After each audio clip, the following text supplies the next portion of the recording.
thread. We're going to put black stripes on our tallits because black represents our mourning for the loss of the snail that created the blue thread. Okay, what does Torah say? He is addressing the children of Israel. He's addressing men, he's addressing women, first of all. He says, put a blue thread on the tassel on the four corners of your tallit. And if you have to go to Walmart to get your blue thread, go to Walmart and get your blue thread. That is, you know, if Elohim says put a blue thread in it, he doesn't care if it comes out of a snail. There's a reason for the blue thread. And the reason for the blue thread is that we remember him.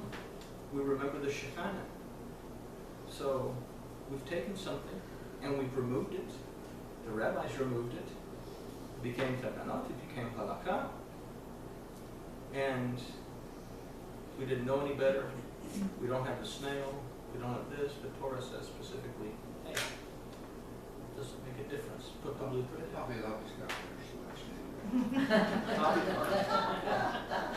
So, I'm binding tefillin on the head, binding tefillin on the hand.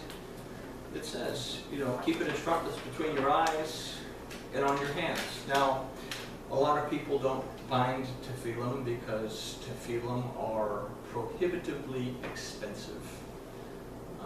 You can buy a cheap pair for about 150 bucks. But really, we've talked about the frontlets of our eyes and in our hands. And we understand that it's more than simply putting on tefillin. That when we talk about binding it between our eyes, that our perception, the ayin, that our perception be able to see the word of Elohim clearly.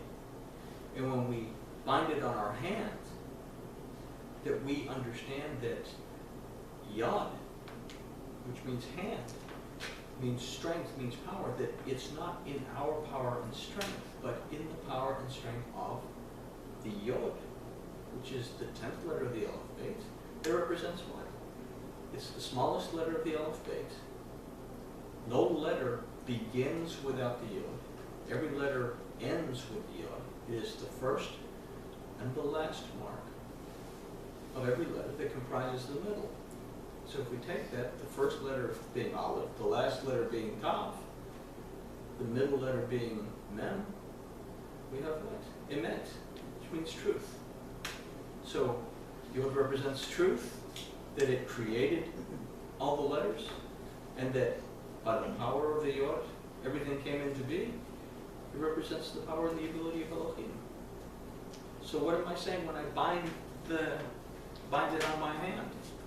I'm saying that it's not my strength, but by the strength of Elohim that I have to recognize everything. So when we look at stuff like this, we have to look at it just a little bit further than superficially. Writing the Shema on the doors and gates, we affix a mezuzah. Again, the doors and gates, that we bind these words to us both in our physical life and in our spiritual life. But we all have mezuzahs, I guess. You know. Assembling on each 7th year to hear the Torah read. There's a lot of Netzari communities that do this. They get together on the 7th year and they have a Torah reading party that lasts a week. A king, today an individual, must write or compile a copy of the Torah for personal use. So okay, let's go back to that one. How would we be observant of which one? the 7th year? Well, How many 7th year?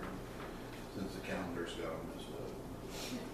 we could say that we would go and we would find out what the Jewish community is doing, because the Jewish community still holds to this.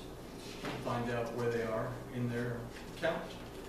The calendar changed. The rabbis changed the calendar. I mean, we don't even celebrate Rosh Hashanah when we're supposed to celebrate Rosh Hashanah, but we celebrate according to the calendar.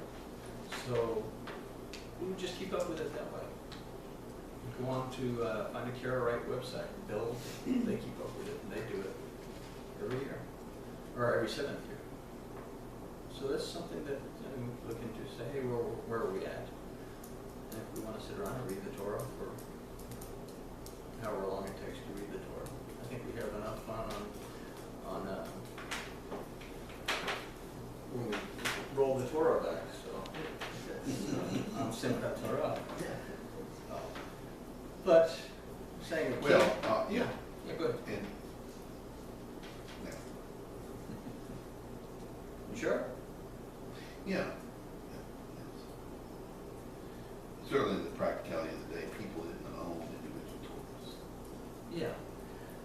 And the only way to get major exposure And this was something that they did in remote communities, if you get back in the time. close enough. Back in the day, they would get together and they would read the Torah every 7 years. And the people would get their dose of the Torah. But you get that enough times, you tend to remember. Back then, people held on to memory a lot more than we hold today. I mean, when you consider that children in the time of Yeshua, Greek children, were required to memorize the Iliad and stuff like the works of Homer. Memorize it. The Gospels, they were called the Kerygma before they were written down. They were the oral. They passed on the story of Yeshua orally, exactly from household to household. They didn't have it written down. The Gideons hadn't come around yet. But all that leads us to the next one, is that a king, and today an individual, must write or compile a copy of Torah for personal use. This is a mitzvah more than anything. Most of you, most of you are compiling a Torah. We've got Bereshis there, and we started doing it so that we could go through book by book. I mean, we're all the way to chapter 5 of Bereshis, but in 2 weeks we'll have Shemot, and we'll add Shemot to it, and then once we get out of Shemot, then we'll add the next book, and then the next book, until we've compiled a Torah. And we will have gone through it verse by verse, chapter by chapter, over the space of 110 years. And we should have it compiled by then. So, but it's a mitzvah. Now, the next one is that's kind of neglected, is giving thanks after a meal. And this is a commandment. If you're satisfied, if you're happy with your meal, give thanks for it. Regarding sacrifices, waving 2 loaves of bread as an offering on Shavuot. Appearing before Yehovah on the festivals. We keep the festivals. We keep the feasts and the festivals. The Christian community doesn't. Rejoicing during the festivals. Eating the roasted Pesach lamb on the night of Nisan 15, on Passover. Eating matzah and haror. Eating the unleavened bread and bitter herbs with the lamb on Passover. You didn't say the Pesach chicken? We do that. Pesach chicken. Smoked turkey? Ideally we should have lamb, but you know. Yeah, most of the time we did. So here's one: to confess one's transgressions before you repent of them. The common train of thought is, Jesus died for my sins. I don't have any sins. I don't have anything to confess. You know, that's when we start. So, regarding ritual purity, to mikvah, and it means more than just baptism. In this body, we tend to have a mikvah at Rosh Hashanah, the New Year. We're starting fresh. People that want a mikvah for whatever reason, we mikvah. But why else will we mikvah? We mikvah when we have a change of, something changes in our life. We get married. We go from being single to being married. We mikvah. You know, we mikvah from one stage to another. Regarding the festivals, now, these are really, really harsh. You know, we Oh. really see what a wrathful God, that God of the Old Testament, when we look at these. Yeah. Resting on Shabbat. Yeah. Declaring the distinctiveness of Shabbat on its onset and on its completion. What do? We light the Shabbat candles at Shabbat. When Shabbat's over, if we met together, we will light the Havdalah. No, we would light the Havdalah candle to say goodbye to Shabbat. Removing the chametz prior to Pesach. If your bread has leaven in it, take it out. Here's one that's really hard. Tell the Exodus story on the first night of Pesach. That's just terrible. That's impressive there. Yeah. Okay. It's a boring story. Eating matzah the first night of Pesach. Here's another difficult one to keep. Resting on the first day of Pesach. That's not enough. Resting on the seventh day of Pesach. Now here's one that's neglected that really, and I think we learned last time how beneficial the counting of the Omer is. We have 50 days, 49 days, 50 days overall between Pesach, the second day of Pesach, and Shavuot. What do we do during this period of time? During this period of time, we contemplate, we think about, we are grateful for the redemption that Elohim brought us. I mean, He brought us out of Egypt. He brought us out of Mizraim. What does Mizraim mean? It comes from Matzoret, a word that means city under siege. He's brought us out of the bondage, out of battling with ourselves. He's brought us out of the bondage of sin and death. He brought us Yeshua, and Yeshua set us free.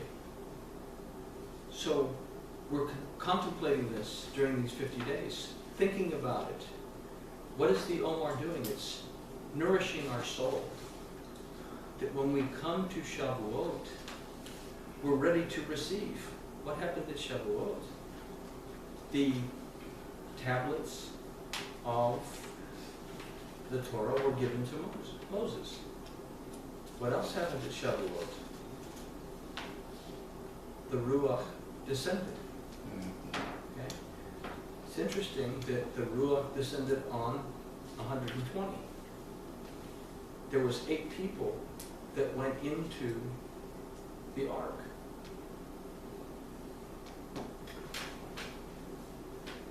We're told that the lifespan of humankind is not to be more than 120.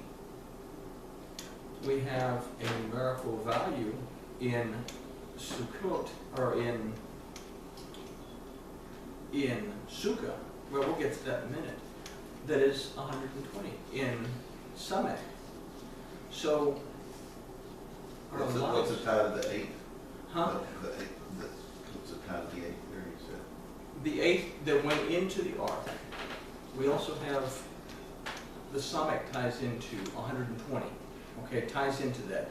Samech is the 15th letter of the alphabet. If you multiply 8 times 15, we see that the ark represents 120. It represents restoration. The book of Yashar tells us that it took 120 years to complete the ark. We have 120 in the upper room that received the Ruach. So 120 represents the lifespan of humankind, and that is during our lifespan that we have to build our relationship with Elohim through His Word, through the anointing that we receive in Mashiach, that allows us to communicate through the Ruach with our Elohim.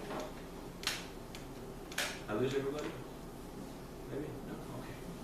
So, the counting of the Omer is a very important time for us because it gives us time to reflect on where we're at. 50 days. 50 is the numerical value of what letter? Nun. The first time we see Nun as the root of the word in Torah is in the word nefesh, means soul. That during this time, our soul is being refreshed if we use it wisely to understand it, to get into the Word, to pray, to be refreshed. So the counting of the Omer is very important, but it's neglected. It's almost ignored. Here's another difficult one. Resting on Shavuot. Resting on Rosh Hashanah. Here's a tough one. It is a tough one. Fasting on Yom Kippur. Why do we fast on Yom Kippur? Elohim requires us to humble our bodies, afflict ourselves one day out of the year so that we can take the time to really, really contemplate where we are. Where's our relationship with our Elohim? What do we need to improve in ourselves? What do we need to change? We take this time during Yom Kippur that we're not doing physical stuff, eating or bouncing about. We're taking the time to reflect on where we are. What is our condition? And what do we do at the end of Yom Kippur? We break the fast with a festive meal. All right? Resting on the first day of Sukkot. Resting on the 8th day of Sukkot. Shemini Yetzeretz, Hoshana Rabbah. Dwelling in a sukkah. Elohim wants us to not only enjoy ourselves and rest, he wants us to rest al fresco, enjoying a time with friends, enjoying a nice meal. So these things aren't difficult. We say, regarding the lulav on Sukkot, okay, now we've turned this into a thing where we have to have the 4 species and we have to walk around waving them. But there's more about that than simply the 4 species. The 4 species tell us about the 4 types of people. And again, it's for us to examine ourselves. We have the 4 species. We have the 4 types of people. A person who studies Torah but doesn't apply it. A person who doesn't study Torah but follows or tries to keep the mitzvah. A person that studies Torah and keeps the mitzvah. And a person that doesn't study Torah and doesn't keep the mitzvah. So we have 4 types of people. It's more than simply looking at 4 species of fruit and plants. Again, this is a time of self-examination. Where have we gone? We start with the month of Elul, where we start to pay attention to where we're at. We try to answer what Elohim asked Adam. He said, where are you after the transgression? And this is the question he's not asking you, are you hiding behind a rock or are you hiding behind a tree? He says, what's your spiritual state? How much damage have you done? In the month of Elul, we're asking, where am I? What is my spiritual state? Where's my relationship with Elohim? What can I do to improve it? We come to Rosh Hashanah. A new year begins. Rosh Hashanah is the beginning of the days of awe. Rosh Hashanah is a time for us to reflect, begin to prepare for Yom Kippur. Because on Yom Kippur we're going to ask, where are we? What can I change? And we do this because we come to Sukkot. Sukkot, we need to have it all out of our system. Because when we come to Sukkot, what is Sukkot? What does Sukkah mean? It means to surround. That Elohim surrounds us and we're in his presence and we're rejoicing in his presence. And we've left all the baggage and all the junk behind because we've refreshed ourselves enough during Rosh Hashanah, or Elul, Rosh Hashanah, and Yom Kippur. So there's nothing harsh about this. Hearing the sound of the shofar on Rosh Hashanah, it's an awesome thing.